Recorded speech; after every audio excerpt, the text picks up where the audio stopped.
I subscribed to Entrepreneur Magazine for years, read every issue, I loved it. And every time I got to the franchising section, I flipped right past it. Somewhere along the way, I decided that franchising wasn't for real entrepreneurs. I'm not sure when that belief formed or why I believed it so strongly, but I did, and I was wrong. After I graduated from grad school, I was working at a company called IDEO, doing design consulting. The company was actually really cool, and I was doing fun work, but it just never felt like I was meant for the corporate world. One day, someone handed me the book Rich Dad, Poor Dad by Robert Kiyosaki. And basically, it told me I should own a business. Most people that are wealthy have businesses. And for various reasons, including, tax purposes and other things, it just made a lot of sense to me. Like, oh yeah, you know what? I feel like maybe this is my path. So I was interested in entrepreneurship, and reading Entrepreneur Magazine was a big thing for me. I subscribed, got it every month, and really got motivated by the articles in there talking about people who had come up with some great idea, and they, created this business through solving some sort of problem and built it up and were successful and worked for themselves and, powered through all the challenging times and all that great stuff. And to me, that's what entrepreneurship really was. It was creating something, right? And building something from scratch, starting from zero and having some brilliant idea, right? And then building it out and getting it out into the world and doing all the things that are needed to get this beautiful invention into the world. That's what it was for me anyways. Invention, or maybe it was an idea for a great service or something new and novel and something really unique. And that really appealed to me. And maybe part of the appeal to me was, being able to prove that you can do it, being able to get your idea out into the world. And maybe that was more about ego than anything else. But regardless, that's what my idea of entrepreneurship was, back in the day. And the interesting thing is, every time I'd get to the back of Entrepreneur Magazine, where it talked about franchising, it's always in the back section there, I always just dismissed it. I breezed right past it, went to the end, and continued on. And I don't know what it was for me at the time. For some reason, franchising just did not seem like it was for real entrepreneurs. Real entrepreneurs had to start from scratch. They had to come up with the idea. They had to do everything.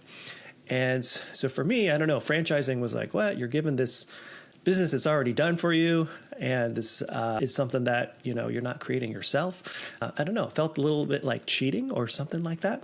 I don't know exactly what it was, but I dismissed it entirely for several years.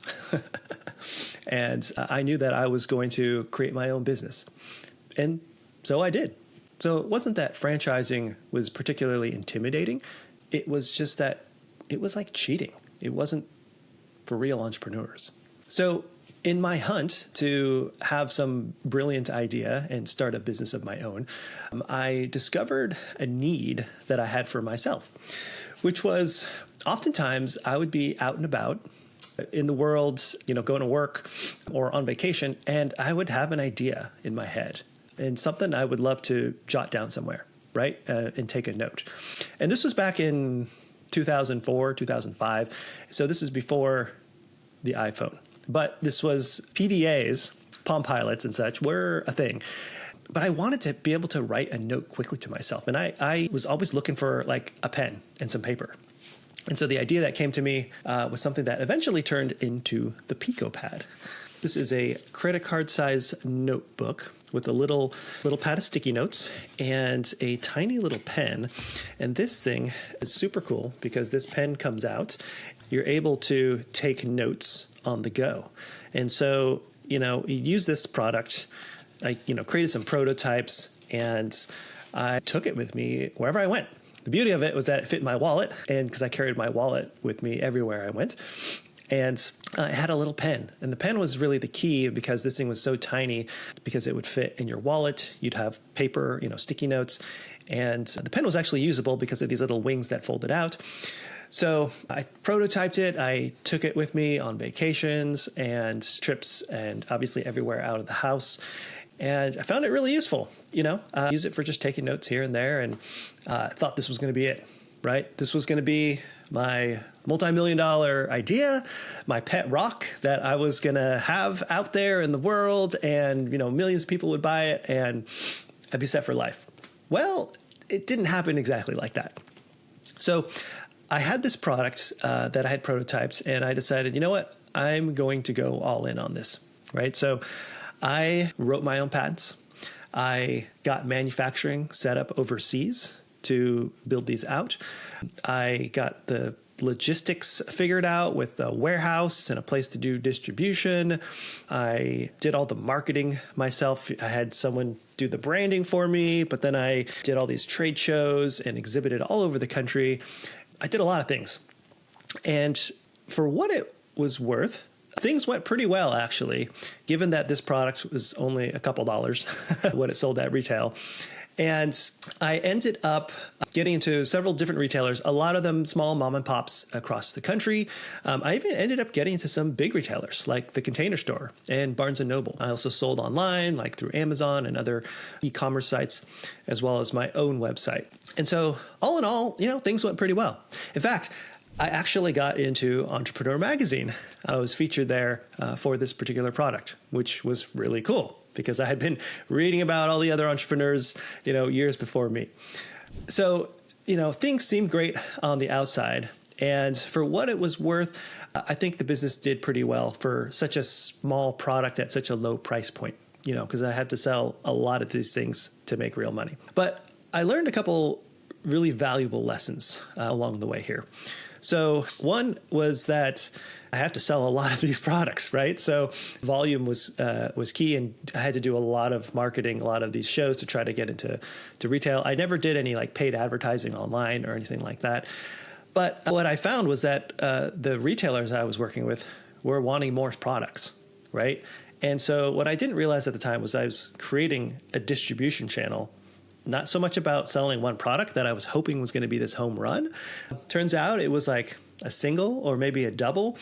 And, it wasn't the home run that I was hoping it was going to be. And so these retailers I had set up these accounts with were looking for more products. And so what I realized was I'm creating a distribution channel, and I need to feed that distribution channel with more products. And that's really how product-based businesses survive.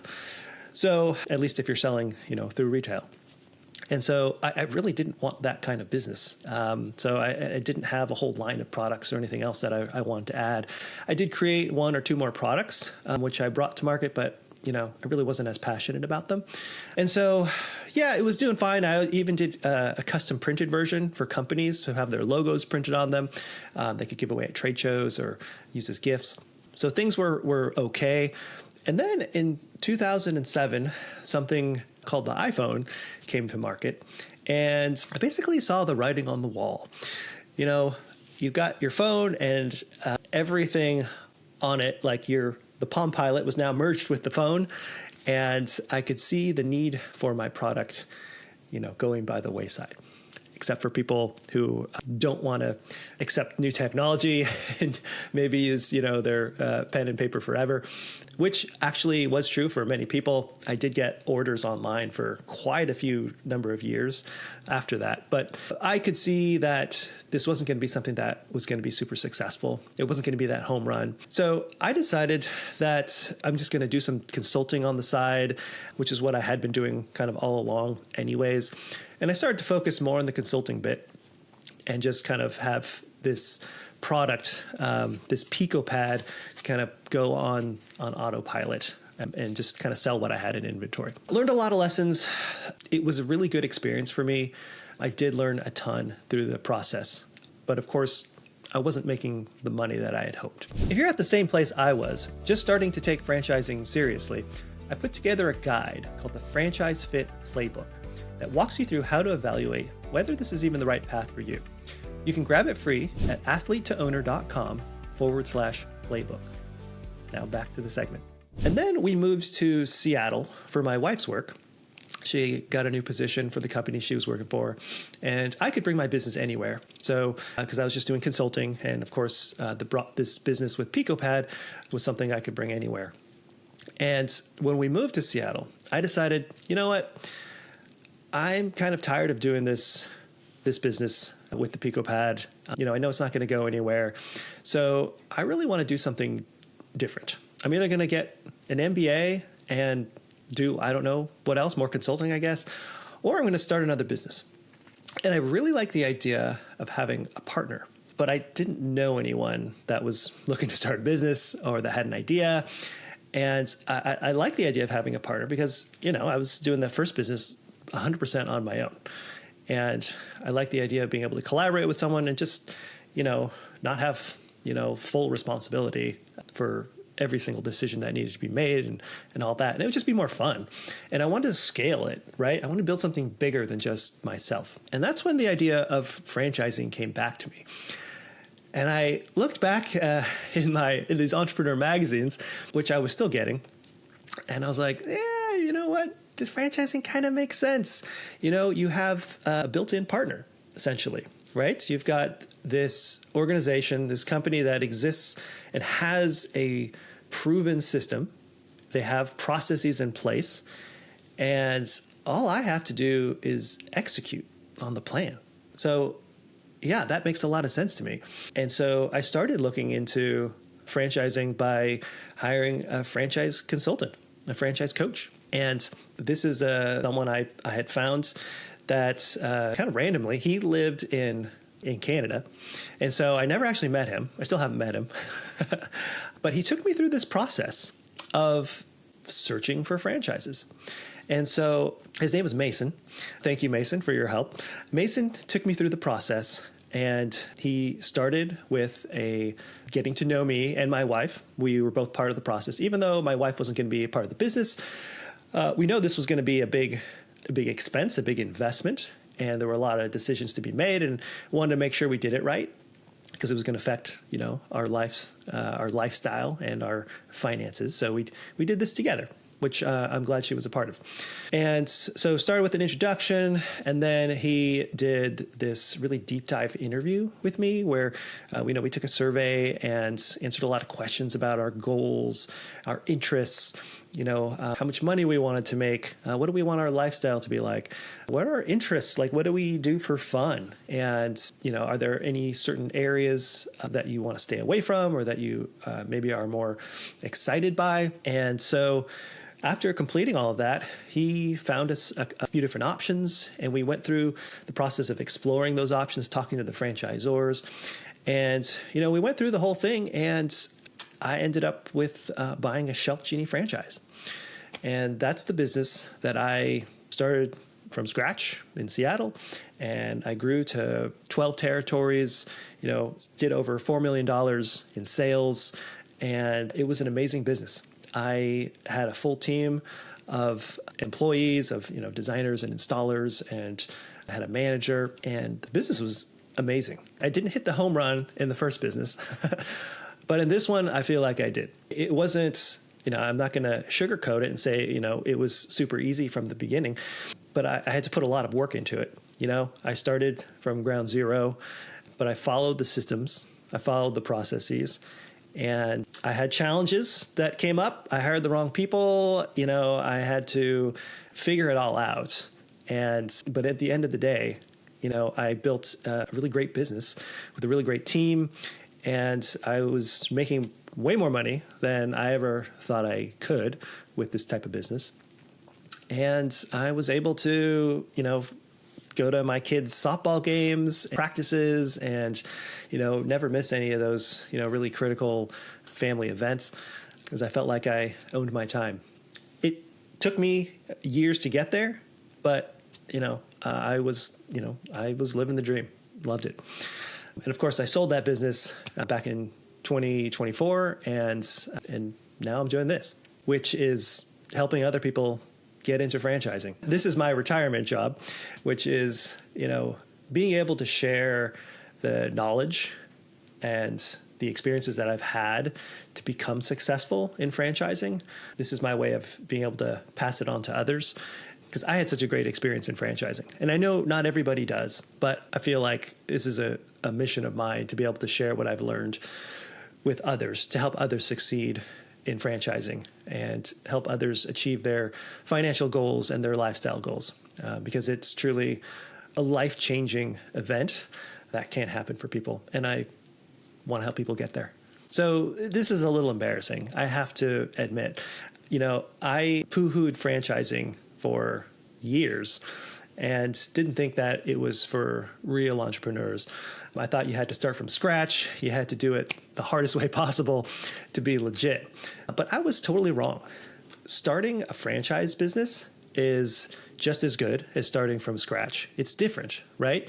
You've got the pieces in place, you've got systems, you've got processes, you've got a built-in partner that is going to help you be successful. Is that cheating? I don't know. I mean, it's much easier than starting from scratch. Yes, of course it is. Does it mean that you're not a real entrepreneur? Definitely not. Having a business, starting a business, owning a business is not easy, no matter any way you slice it. Right. And so when you can have a leg up and actually start with some pieces in place, especially these things that have already been proven out to work, of course, it's going to be easier and you're going to get up to speed much, much faster. But there's still a ton of work involved, right? You're still an owner. You're still going to have people to hire, people to train.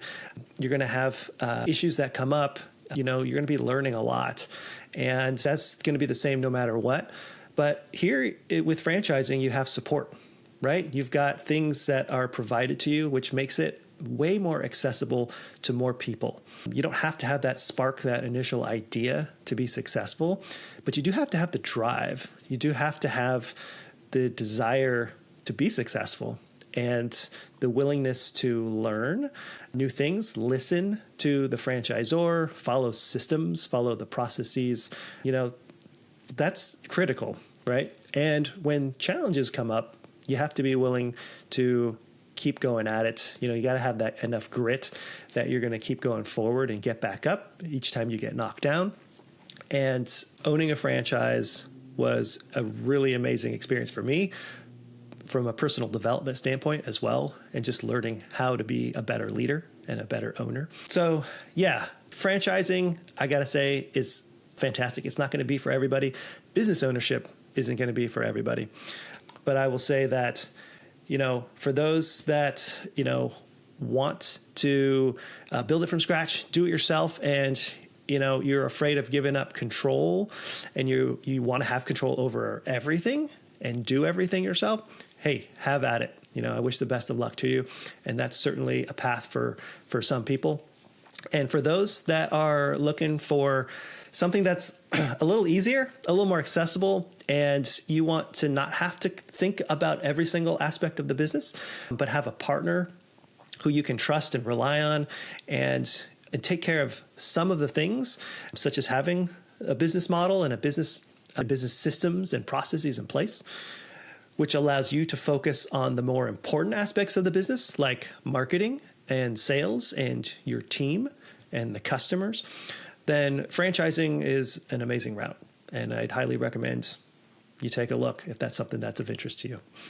If any part of this sounds familiar, if you've been skipping the franchise section too, I put together something that might be useful. It's called the Franchise Fit Playbook, and it walks you through how to figure out whether this is even the right path for you before you look at a single brand. No obligation, no pitch, just the framework I wish I had. You can grab it at athletetoowner.com/playbook, or take a look in the show notes. If this was helpful, hit the subscribe button or drop me a comment. I'm Alan Regala, helping you become a franchise champion. See you in the next one.